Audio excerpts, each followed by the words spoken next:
Bonjour, je suis Martin de Revolt. Imaginez que la batterie de votre smartphone émette des gaz polluants et fasse du bruit pour fonctionner.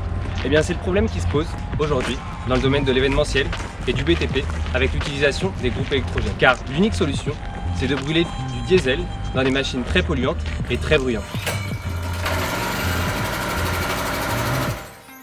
Dans ce contexte, on a voulu répondre à la problématique suivante. Comment réduire l'empreinte carbone des grands événements comme les Jeux Olympiques 2024 à Paris?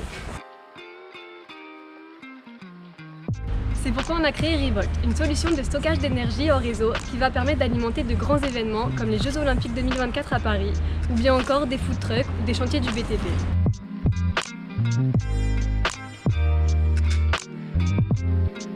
Revolt utilise des technologies novatrices et permet de résoudre un problème concret, celui de l'alimentation des événements hors réseau. De plus, notre solution ne fait aucun bruit et n'émet aucun gaz à effet de serre, ce qui est d'une importance primordiale en pleine ville. Pour démontrer la faisabilité de Revolt, on a décidé de construire un prototype. Ce prototype est constitué d'un bloc arrimé à la Twizy qui peut accueillir jusque 3 racks de batterie PowerBeam. Les PowerBeam sont ensuite reliés à un onduleur qui propose 3 prises de 120 volts.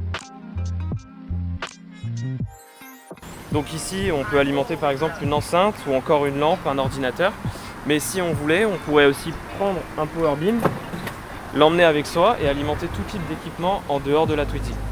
Ensuite, on peut remettre le PowerBeam dans le bloc de manière à ce qu'il se recharge en même temps que la Twizy.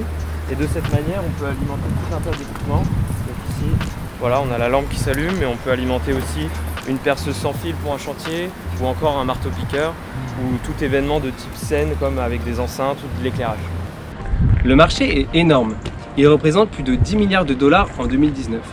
À côté de ça, les enjeux environnementaux n'ont jamais été aussi critiques et aucune solution n'est mise en place. C'est pourquoi l'ADEME, l'Agence de l'environnement et de la maîtrise des énergies, a déposé une appel d'offres pour des solutions d'énergie hors réseau et non polluantes. De plus, le secteur est fortement influencé par des aspects tels que la pollution sonore, l'efficacité énergétique, les émissions de gaz et une hausse des besoins en énergie. On a donc été interviewé Justine Carbonel, ingénieure en bâtiment dans l'entreprise AMO by CJ. Généralement sur le chantier, on se sert de 2 types de groupes électrogènes, des petits et des plus grands. Donc les petits nous servent à alimenter les cabanes de chantier, mais également à recharger les équipements des ouvriers. Les plus gros groupes électrogènes nous servent avant que l'électricité définitive soit mise en place. On rencontre plusieurs problématiques différentes sur les chantiers pour les groupes électrogènes. La première qui est commune à tous les types de groupes électrogènes, c'est le bruit, parce que c'est très bruyant, donc ça gêne le voisinage. Pour les plus gros, eux par contre, ce qui est très problématique, c'est le positionnement, parce que les groupes sont acheminés par camion, ils sont grutés sur le terrain, donc une fois qu'ils sont mis en place, on ne peut plus les bouger. Ce qui serait mieux sur les chantiers, c'est qu'on puisse changer de place plus facilement les groupes électrogènes, les déplacer à une seule personne par exemple, mais également qu'ils soient protégés pour qu'on puisse les laisser sur place, donc protégés des intempéries notamment. Enfin, ce serait peut-être utile qu'ils fassent moins de bruit, qu'on puisse les placer à côté des bureaux par exemple, ce serait moins gênant pour les réunions de chantier, les choses comme ça.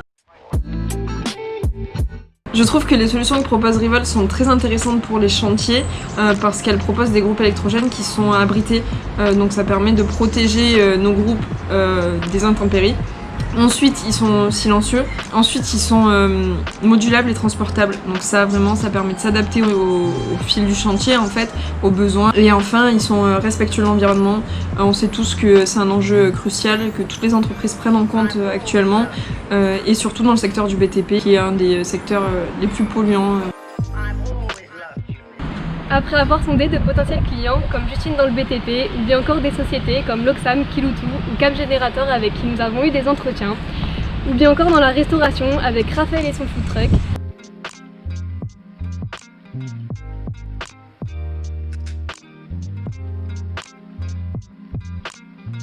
Tous ont été séduits par notre produit, c'est pour ça que nous souhaitons aller en finale afin d'améliorer la capacité de notre solution et de pouvoir répondre aux besoins de tous ces acteurs. À travers nos différentes démonstrations, on a pu voir que la Twizy est un véhicule maniable et parfaitement adapté pour de tels événements. C'est pourquoi on a décidé de réaliser notre démonstrateur avec la Touzy pour alimenter les JO 2024 en énergie hors réseau EDF. Et on ne compte pas s'arrêter là.